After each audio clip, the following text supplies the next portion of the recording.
Good morning students. आज हम कक्षा चौथी पाठ 3 शब्द और वाक्य। ठीक है, आज हम कौन से पाठ का अध्ययन करेंगे? पाठ 3 शब्द और वाक्य का। ठीक है, सब उसके बाद आता है हमारे यहाँ शब्द। शब्द क्या होता है, शब्द की परिभाषा और शब्द किसे कहते हैं, उसके बारे में आज हम सीखेंगे। यहाँ दो या दो से अधिक वर्ण मिलकर जब एक निश्चित अर्थ देते हैं तो शब्द कहलाते हैं।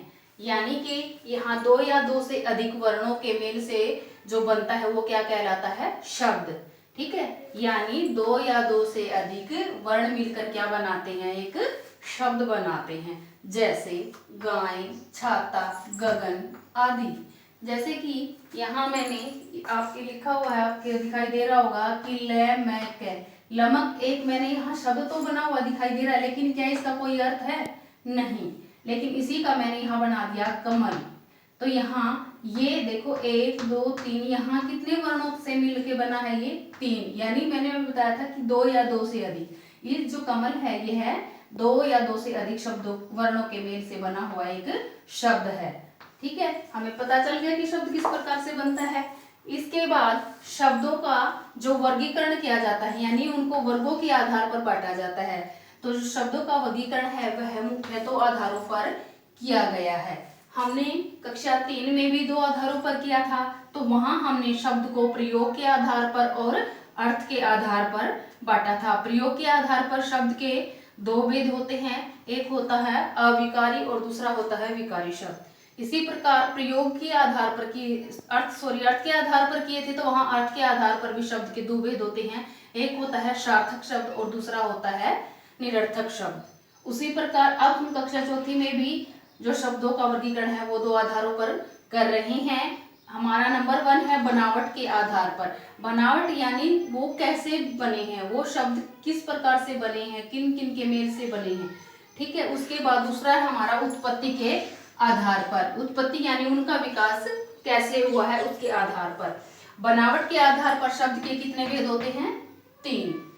बनावट के आधार पर शब्द के कितने भेद होते हैं? 3। नंबर 1 रूढ़ शब्द, यौगिक शब्द और योग रूढ़ शब्द। पता चल गया ना कि रूढ़ शब्द, यौगिक और योग रूढ़। यानी कि पहले ये बना है रूढ़ शब्द जो जिसका वास्तविक अर्थ है किसी शब्द का, और यौगिक का इसी नाम से ही हमें पता चल रहा है कि यह किसी दो शब्दों से योग से बना है। योग यानी जोड़। ठीक है, फिर योग रूढ़, इसमें योग भी है और रूढ़ भी, यानी कि दोनों ही इसमें निहित हैं। अब हम इनकी परिभाषा करते हैं, उससे हमें अच्छे से लर्न हो जाएगा। रूढ़ शब्द वे शब्द जो एक निश्चित अर्थ के लिए प्रसिद्ध हो जाते हैं उन्हें रूढ़ शब्द कहते हैं। अर्थात ऐसे शब्द जिनका अपना कोई निश्चित अर्थ होता है। उनके अर्थ अनेक भी हो सकते हैं, लेकिन जहाँ जो भी शब्द हम लिखेंगे उसका भी अपना एक निश्चित अर्थ होता है, वह क्या कहलाता है? रूढ़ शब्द। जैसे पृथ्वी, लड़का, आकाश आदि। यानी कि पृथ्वी के और भी अर्थ हो सकते हैं, लेकिन यहाँ पृथ्वी का अपने आप में एक पूर्ण अर्थ है। इसी प्रकार लड़के का, आकाश का, इन शब्दों का अपने आप में एक निश्चित और पूर्ण अर्थ है। नेक्स्ट है हमारा यौगिक शब्द। यौगिक शब्द हमें नाम से पता चल रहा है कि यह योग से बना है। जो शब्द एक से अधिक शब्दों से मिलकर बनते हैं यौगिक शब्द कहलाते हैं। यानी कि जो शब्द एक या एक से अधिक शब्दों से मिलकर बना होता है। जैसे विद्यालय। विद्यालय जो शब्द है हमारा वह किससे बना है? विद्या प्लस आलय। विद्या का मतलब होता है ज्ञान और आलय का मतलब होता है घर, यानी विद्या का घर। इसी प्रकार सूर्योदय, सूर्य में भी है सूर्य प्लस उदय। ठीक है, यहाँ सूर्य, सूर्य का अर्थ क्या होता है? सूरज, और उदय का मतलब क्या होता है? निकलना। ठीक है, यानी कि यहाँ पर सूर्योदय यानी सूर्य का निकलना। इसके बाद हमारा है योग रूढ़ शब्द। योग रूढ़ शब्द में योग भी है और रूढ़ भी, यानी इन दोनों का मेल है। जिन शब्दों के एक से अधिक अर्थ होते हुए भी वे एक निश्चित अर्थ के लिए प्रसिद्ध हो जाते हैं उन्हें योग रूढ़ शब्द कहते हैं। ठीक है, यानी कि जो शब्द होते हैं लेकिन इनका एक निश्चित अर्थ के लिए प्रसिद्ध हो जाते हैं, यानी कि उन्हीं का अपना एक निश्चित अर्थ है। वह है जैसे पंकज, पवन, फूल, और भी अन्य हो सकते हैं जैसे कि फूल का अपना अर्थ होता है, फल का अपना अर्थ होता है, पवन का अपना अर्थ होता है। इनके पर्यायवाची तो बहुत सारे हो सकते हैं, लेकिन इनका भी अपना एक निश्चित अर्थ है और यही उस अर्थ के लिए प्रसिद्ध हैं। तो ये शब्द क्या कहलाते हैं? योग रूढ़ शब्द। ठीक है, इसके बाद ये तो था हमारा बनावट के आधार पर, यानी कि जो हमारे ये 3 दे रखे हैं यहाँ पर, या रूढ़ शब्द, यौगिक शब्द, योग रूढ़ शब्द, ये तो थे हमारे बनावट के आधार पर। इसके बाद हम चलते हैं नंबर 2 पे, उत्पत्ति के आधार पर, यानी कि उनका विकास किस प्रकार से हुआ है।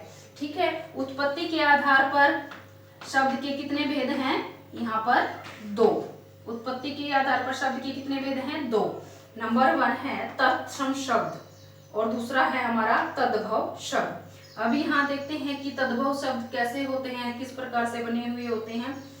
तत्सम शब्द है संस्कृत भाषा के जो शब्द हिंदी में अपने वास्तविक रूप में प्रयुक्त होते हैं, अर्थात जो संस्कृत भाषा के शब्द हैं और हिंदी में भी उनको उसी प्रकार से सेम उनको प्रयोग किया जाता है। प्रयुक्त का मतलब होता है यहाँ पे प्रयोग, जैसे कि वो सेम जो उनका रूप है उसी रूप में प्रयोग हुए हों, वो क्या कहलाते हैं?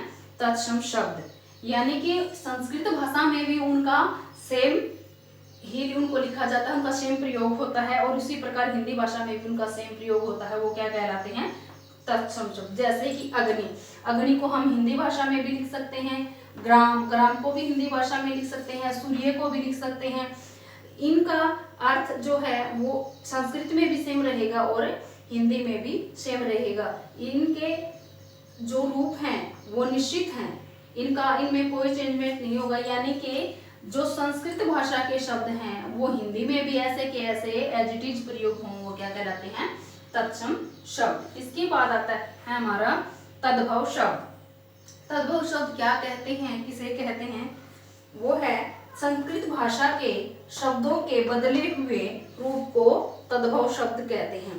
अब हमने ऊपर वाले में तो जो संस्कृत भाषा है उसके एज इट इज जो हिंदी में प्रयुक्त होते हैं उनको तत्सम कहा था, और यहाँ तद्भव में क्या है? जो संस्कृत भाषा के शब्द हैं उनका बदला हुआ रूप, यानी कि उनका हिंदी में प्रयोग किया जाना। ठीक है, जैसे आग, हमने अग्नि लिखा था, लेकिन अब जो आग है उसको हम संस्कृत में प्रयोग नहीं कर सकते, इसका बदला हुआ रूप है ये हिंदी में नींद, खेत, ठीक है, फल, दरवाजा, ये सारे क्या हैं? हमारे तद्भव शब्द। ठीक है, यहाँ पर ये तो हमारे उत्पत्ति के आधार पर थे शब्द के भेद कि तद्भव और तत्सम, ये आपको समझ में आ गया। इसके बाद हमने पढ़ा था, हमारा लेसन था शब्द और वाक्य।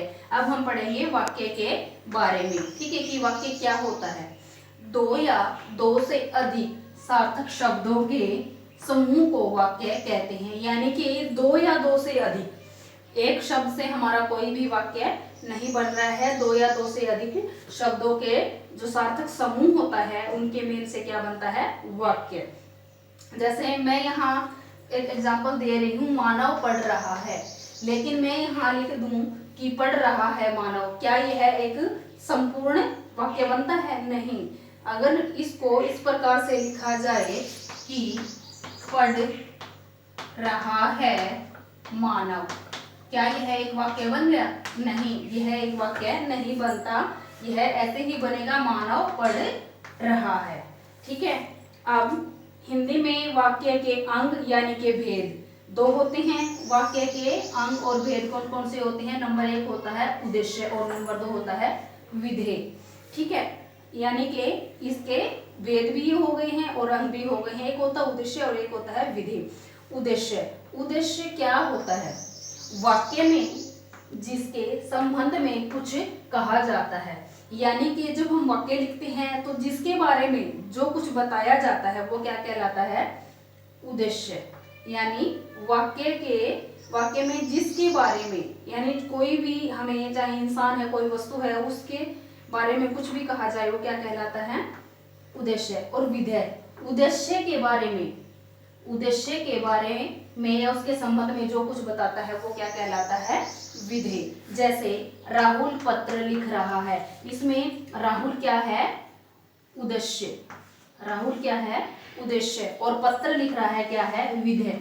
यानी कि ये जो वाक्य है, इसमें जो वाक्य है वो किसके बारे में बता रहा है? राहुल के बारे में और क्या बता रहा है कि वह पत्र लिख रहा है। जैसे कि राम खाना खा रहा है, यहाँ पर राम क्या है वो उद्देश्य होगा और जो खाना खा रहा है वो क्या है विधेय, यानी राम की जो विशेषता बताता है।